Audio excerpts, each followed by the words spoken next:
Today I'm going to show you how to improve your shooting accuracy in minutes. I'm going to give you 3 tips that will instantly help you see some improvement. I've seen these same tips work for hundreds of players. I'm sure they'll help you too. Make sure you put all of them into your game if you want to see an instant improvement in your shooting percentage. Coach Jesse Minch with Get Handles Basketball, where we train harder and smarter so you can play like the pros. Click that subscribe button and the bell icon to catch the newest videos. So I got 3 main secrets for you in this video that are going to help you from head to toe, but I got one bonus secret for you first, and it's to get your eyes locked in on the rim early. If you watch the best shooters, they get their eyes locked in on the rim as they're coming out of a dribble move before they even start to go into that shooting motion. A lot of players don't realize this and think about it, but if you watch film of yourself, I bet you're picking up the basketball and you're looking down at your defender or down at the basketball, and then as you're bringing the ball up, you're getting your eyes locked in on the rim.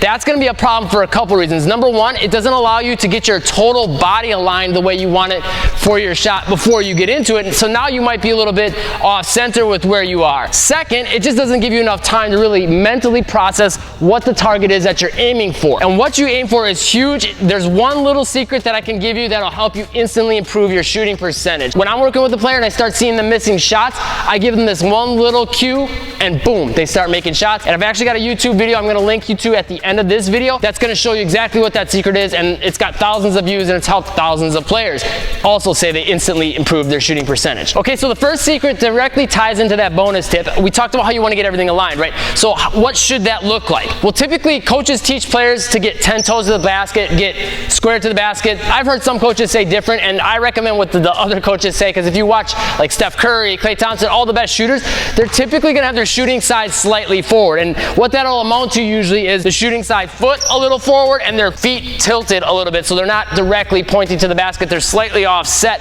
again bringing that shooting side forward. But if you pay attention to these other tips that I'm going to give you that tie into this secret, it'll make a lot of that stuff kind of happen naturally for you. As long as you're getting your eyes locked in on the rim early, your body will naturally follow with your feet.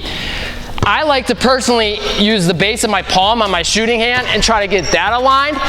If you're a 1-motion shooter, that's a great thing to do, or a 2-motion shooter, that's a great thing to do. Another thing you could do if you're more of a 2-motion shooter, which means basically you bring the ball here and there's a slight pause, is focusing on getting that elbow directly aligned. Now, if we're talking head to toe, you want to get that shooting side foot, hip, shoulder, elbow, palm, all that aligned directly with the rim, so you got them all moving in a nice straight line. And if you do that, you're going to be a lot more accurate because you won't have the shot going left and right nearly as much, versus if you're trying to be squared and that elbow starts flaring out, it's harder to keep that elbow tucked in when you're here.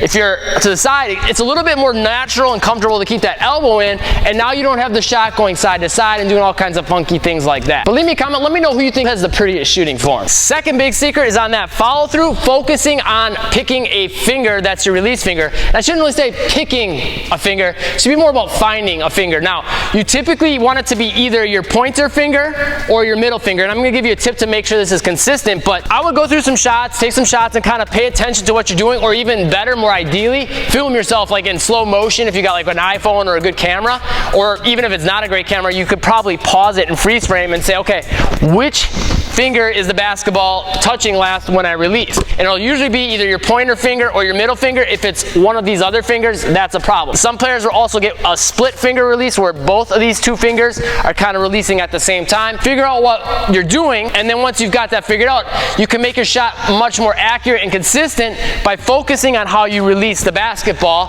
by doing this. So if you'll notice, I got my thumb touching my pointer finger. So you would want to do that if you're a pointer finger release type shooter. Kobe Bryant used to do this.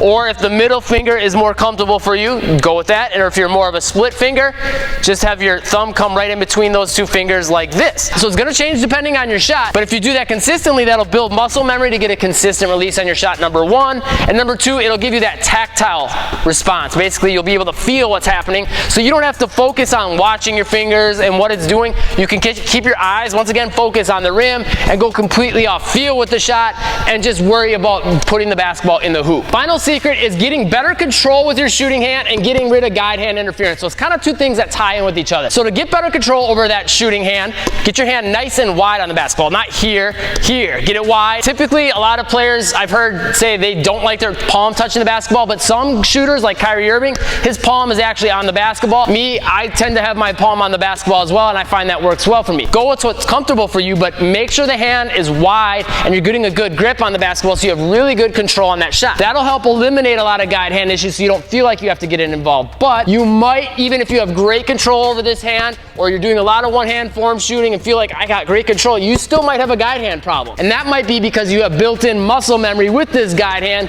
of doing things a certain way. So there's a couple things you'll want to look at on that side of things. This is the YouTube video I was telling you about at the beginning that's going to show you exactly what to aim for so you can make a ton more shots literally in seconds.